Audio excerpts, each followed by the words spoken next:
Good morning everyone. Gawa tayo ng sinigang na hipo na ginisa sa maraming loya para hindi malangsa ang ating sinigang. Ayan, ikos mo lang siya. Damihan mo ng kamatis. Tapos, lagyan mo siya ng sibuyas. May yummy. Pagkatapos, lagyan mo siya ng tubig. Alright. Makasigop ka ng sabaw, Char.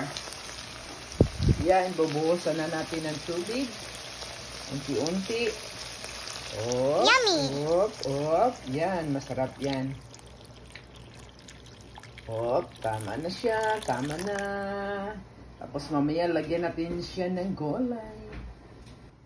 At saka itong pinaka-highlights, guys, Charan!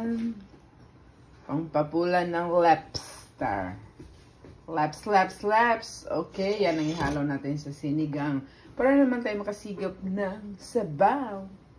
Char.